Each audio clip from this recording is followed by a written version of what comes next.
Quoting a renovation when the scope isn't clear, that's where most designers lose profits and very fast. You think you're pricing for a refresh and before you know it, you've redesigned half of the house. And the mistake is that most designers try to price for the client's vague requests instead of defining the scope of work themselves. One of our clients came to us second-guessing every proposal. So we helped her package her services in a way that clearly defined the scope of work. Now she sends fee proposal with confidence and her clients actually say yes faster because they know exactly what they're getting into. So you're gonna learn how to turn vague requests into clear billable work, build proposals that protect your profits, and price like a CEO, not a guesser. And stick around because I'm also gonna share the #1 mistake that most designers make when quoting for full renovations and how you can avoid it.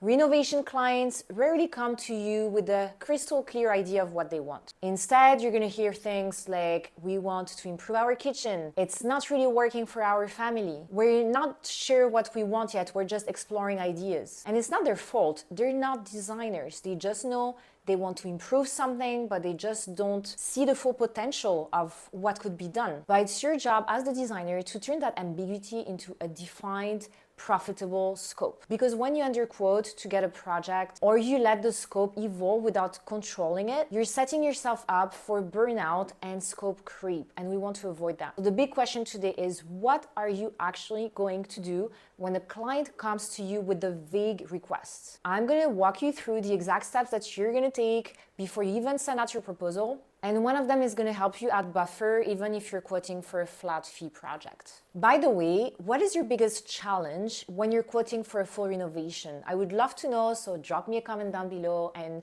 share with everybody else here. What to do before you quote. Step 1, we're going to uncover the intent, not just the wish list. So don't just settle for, we want to refresh the kitchen cabinets. Ask deeper questions. Who uses the space and how? What is frustrating about it? What would a transformation mean to you? You're not quoting a to-do list. You're trying to understand what this client's goal is, define a scope of work that is going to match the bigger picture. We're quoting a design solution here. Step number 2, you're going to quote for the full solution, not just what's being requested. So when you build a proposal, start with what it would take to fully solve the client's pain points. I would go big here. Think structural changes. Maybe improving the kitchen means opening up walls. Maybe they spend so much time with their family, they want the kitchen to be open into the dining room. Think about structural changes, drawings, admin, procurement, install, the real deal. And then, if needed, you're going to scale back with the client. But it's better to go big and see where they stand on the scope and on the budget, and then you can still trim it down, rather than starting small and then you're not really answering a design challenge, and down the line they're going to want to do more work that you haven't thought of including in your proposal. So start big and then you can trim down. And also, I guess it also positions you as the expert. These clients are seeing you think about the real design solution. You're opening up their minds about new possibilities that they may not have thought about, and it's going to keep them excited about the project. Okay, so stick with me here because in just a minute, we're going to go through the entire framework that I would use to price for a full reno. But before that, quick pause. If you want to price with confidence and stop second guessing your proposals, I'm going to put together a high-touch intensive for designers just like you. So if you're interested in something like that, then check the details down below. Okay, so first what we want to do is pick the right pricing model for your business. And there are multiple ways to price for renovation, such as flat fee, hourly, or my absolute favorite is the hybrid, where you have a flat fee, but then you're going to use the hourly for things that fall outside the scope of work that was agreed with the client. That's the best way that you're going to protect your time and protect your profit margins. If you want a full breakdown of those pricing models and when to use them,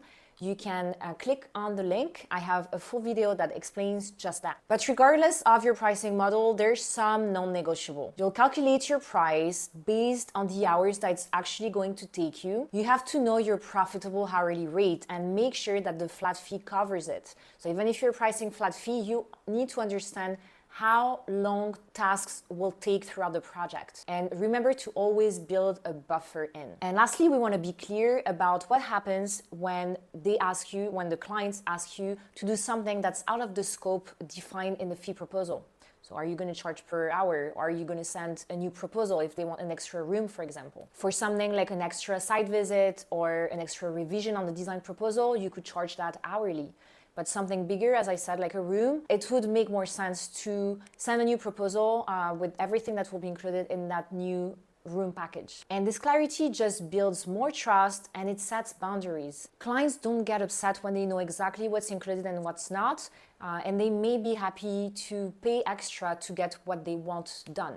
And before we wrap up, I'll share what exactly changes when you start implementing those tips, including the ripple effect that it has on your schedule, your sanity, and your bottom line. If you're working with a team or thinking about delegating, this part is for you because you're going to need to learn how to price this in a way that supports your business and doesn't eat into your margins. You've got to estimate how long the full scope is going to take as if you were to do everything yourself. Then you're going to multiply this by your hourly rate and build your proposal from that number. Then you're going to decide everything that you want to delegate. It doesn't matter. You don't have to do it at the fee proposal stage if you estimate correctly. If you work with a team like ours, we help you from the fee proposal stage to estimate the project so you have a better idea as to what to include in your proposal, and then you can just build your margin on top of that.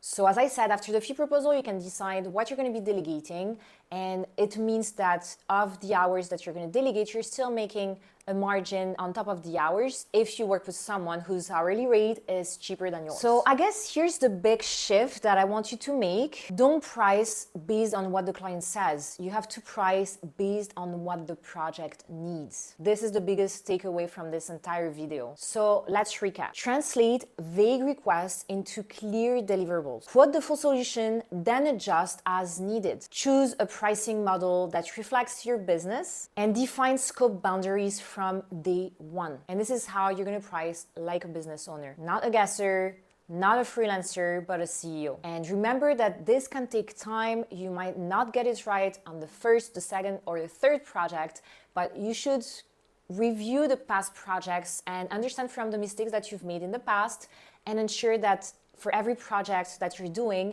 your process for pricing accurately is going to improve. If you're ready to start pricing with confidence, scope projects clearly, and protect your profit margins, but you're still unclear how to do that by yourself, we are going to be releasing a high-touch intensive just for interior designers. So if you're interested, check the link down below for more details.